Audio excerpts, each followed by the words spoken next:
থাকলে প্রশ্নের উত্তর দেব।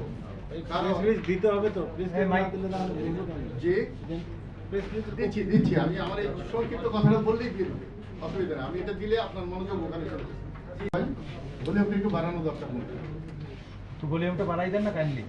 বিসমিল্লাহির রহমানির রহিম। প্রিয় ভাই ও বোনেরা, আসসালামু আলাইকুম। আপনাদের সকলকে আমি এখন আমাদের এই সংবাদ সম্মেলনে আমন্ত্রণ জানাচ্ছি। আমাদের যারা লোক, আমাদের যারা মানুষ, তারা যদি দয়া করে সাংবাদিকদের একটু বসতে দেন ভালো হবে। 1971 সালের 16ই ডিসেম্বরের বিজয়ের পর থেকে 5ই আগস্টের 2024-এর বিজয়ের পূর্ব পর্যন্ত বাংলাদেশের রাজনৈতিক, বৈশ্বিক সম্পর্ক, অর্থনীতি ও দেশ পরিচালনার সাফল্য ও ব্যর্থতার কথা আমরা সবাই জানি। 5 আগস্টের ছাত্র জনতার বিপ্লবী বিজয়ের পর রাজনৈতিক দলগুলোর ভূমিকা অত্যন্ত গুরুত্বপূর্ণ হয়ে পড়েছে, কিন্তু সেই গুরুত্বপূর্ণ দায়িত্ব অনেক দলই পালন করছে না। উন্নয়ন না গণতন্ত্র, কতটুকু উন্নয়ন, কতটুকু গণতন্ত্র, উন্নয়ন আগে না গণতন্ত্র আগে, এই বিতর্ক আমরা স্বৈরতন্ত্রের কৌশল হিসেবে 5ই আগস্টের আগে শুনেছি। 5ই আগস্টের পর শুনছি সংস্কার আগে নাকি নির্বাচন আগে, কতটুকু সংস্কার আর কবে নির্বাচন ইত্যাদি বহুমুখী আলোচনায় আমরা নতুন বাংলাদেশের স্বপ্ন ও বিজয়ের নায়কদের আত্মদান ও শহীদদের রক্তের অবদানের কথা কি ভুলতে বসেছি? আমরা কি আবু সাঈদ মুগ্ধদের ভুলে যাব? ক্ষমতার মোহে আর আন্দোলনের কৃতিত্ব ভাগাভাগি করতে গিয়ে আমরা কি সংস্কার ও বিজয়ের ফসল সংরক্ষণের প্রয়োজনীয়তার কথা ভুলতে বসেছি? আমরা কি পুনরায় আবার অন্ধকারে দিকে ধাবিত হচ্ছি? এইসব বিষয় নিয়েই ছিল আমাদের আজকের আলোচনা। বাংলাদেশ সংস্কার পার্টি মনে করে সংস্কারবিহীন নির্বাচন, গণতন্ত্র যাবে নির্বাচন। আবার এই কথাও এখানে এসেছে, সংস্কারবিহীন নির্বাচন, ফ্যাসিস্টের হবে আগমন। অত্যন্ত সুন্দর স্লোগান। স্লোগানে অনেক কথা বলা যায়, অনেক কিছু বোঝানো যায়। অতএব এখনই সময় সংস্কারপন্থী সকল রাজনৈতিক দল, সামাজিক প্রতিষ্ঠান, ব্যক্তিবর্গকে একই ছাতার নিচে একত্রিত করে সংস্কার তথা পরিকল্পিত সংস্কারের মধ্য দিয়ে নূতন রাজনৈতিক বন্দোবস্ত, এই যে বর্তমান 2 মাস আগে যারা যে বন্দোবস্ত করছে ওটা না, ওই শেরাটন হোটেলও না, চাঁদাবাজিও না, শত শত গাড়িও না, আমরা নূতন বন্দোবস্ত নূতন ভাবেই করতে চাই। এই বন্দোবস্তের জন্য আমাদের অনেক অক্লান্ত পরিশ্রম করতে হবে, সবাইকে প্রয়োজনে মাঠে নামতে হবে। আমাদেরকে এই নূতন বাংলাদেশ বিনির্মাণে ভূমিকা রাখতে হবে। প্রশ্ন আছে, সংস্কার কি, কখন, কতটুকু সংস্কার করতে হবে, সংস্কারের ব্যক্তি কি, এটা একেবারে বই আকারে আছে। আমরা আরো আলোচনা করে আজকে যারা বক্তব্য রাখলেন, আরো যারা আসতে পারেনি তাদের কাছ থেকে নিয়ে আমরা সরকারের কাছে অতীতে পেশ করেছি, ভবিষ্যতেও পেশ করব। তবে সংস্কার চলবে কিয়ামত পর্যন্ত।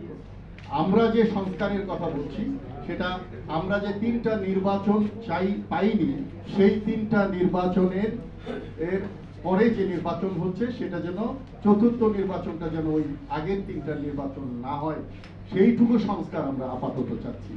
সেই সংস্কারের জন্য আমরা যার যার অবস্থান থেকে কাঁধে কাঁধ মিলিয়ে আমরা প্রোগ্রাম দেব, আমরা মানববন্ধন করব, আমরা ঘেরাও করব, আমরা দরকার হলে আবার আবু সাঈদ হব, মুগ্ধ হব, কিন্তু সুষ্ঠু পরিবেশে সুন্দর একটা নির্বাচন আমরা নিশ্চিত করব, আমরা এনশিওর করব।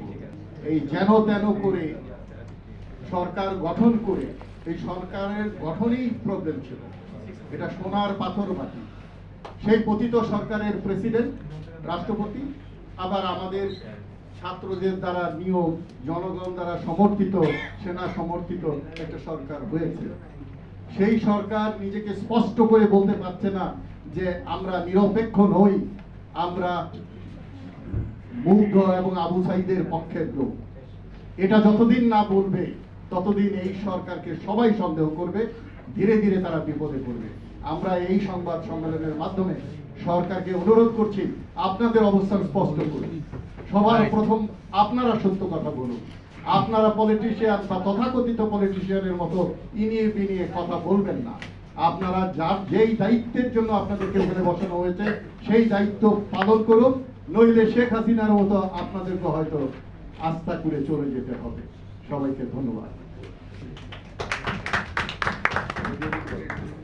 এখন আপনাদের যদি কোনো প্রশ্ন থাকে, আজকের এই সংবাদ সম্মেলনটা হয়েছে, আয়োজন করেছি আমরা বাংলাদেশ সংস্কার পার্টি, কিন্তু আমাদের সাথে যারা এতদিন আমরা ঘরোয়া মিটিং করেছি গত 2-3 সপ্তাহ, সেখান থেকে আমরা যাদেরকে পেয়েছি তাদেরকে, এবং আজকের সম্মেলনের প্রধান উদ্দেশ্য হলো আমরা প্রাথমিক